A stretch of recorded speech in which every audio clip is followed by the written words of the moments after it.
I think we should have a little chat about blocks, because sometimes you throw yourself into using them and trying to make sense of them and trying to draft them without understanding how they work in the bigger picture of pattern making. Blocks are covered in the Assembil book How Patterns Work, but it can help to have someone talk you through the basics and also some block misconceptions. First, let's talk about some block basics. A block is essentially the 3D measurements of the body mapped and marked out in a 2D form in the simplest possible way.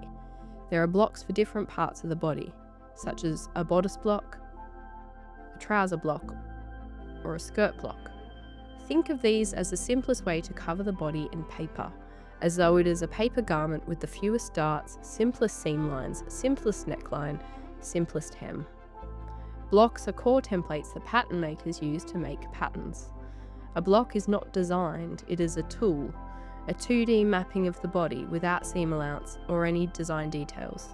In contrast, a pattern builds on this block shape by adding design lines, volume, details, and seam allowance. In preparation for drafting a block or plotting the shape out on paper, you need to record body measurements, for example bust, waist, and hip circumference.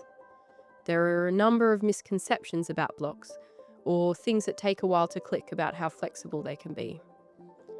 Number 1, there is more than one block method.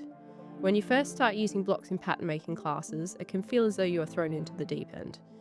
This is the bodice block, they may say, as though this is the one and only way to translate body measurements into a bodice block.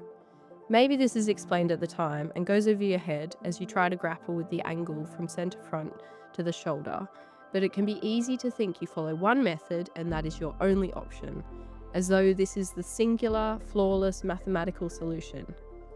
The truth is there are different block methods and they vary in the way that they translate body measurements into a block.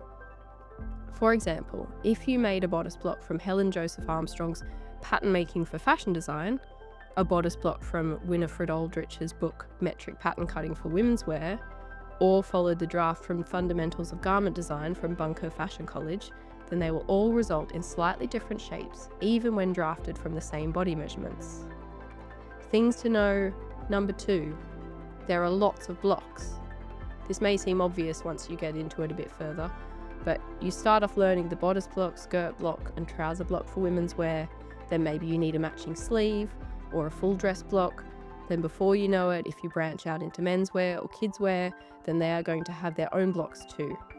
Larger size ranges may need a fresh block approach. Stretch versus woven fabrics probably need different blocks too.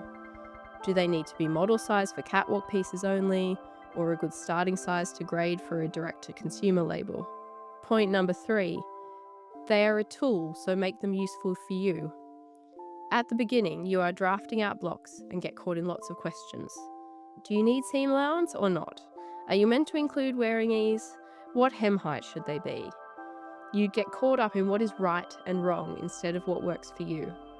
Ultimately, you want to create a block that is like a pattern making shortcut. If you design dresses that always have 1 centimetre seam allowance and always include the same amount of wearing ease, maybe you could just include those on your blocks. Maybe your dresses usually have one of 3 hem options, maxi, midi, or mini, so maybe you could include guidelines for those on your dress block. You might have different needs depending on whether you create patterns on paper or on software. Point 4. Blocks can be a modular system. You might want to make your blocks as modular as possible so that you can mix and match blocks to create different designs. For example, maybe you want a fitted sleeve that fits into a shirt dress and a shirt. Maybe your brand has key details that have their own blocks, like a signature pocket. Point 5. Don't let the blocks become a bottleneck. The main thing to remember is that if you are starting a new brand as a designer/founder/pattern maker, it can be easy to get caught up in blocks. I can see how too much knowledge could be a paralyzing thing.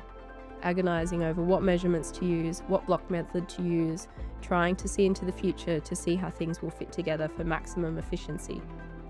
The truth is, you will probably get some things right and some things wrong, and it's very difficult to predict from the outset. Blocks make more sense once you convert them into a 3D wearable form, and then you can always make fit changes to them at this stage, to make them into the ideal block for your own work, or for you to make clothes for yourself.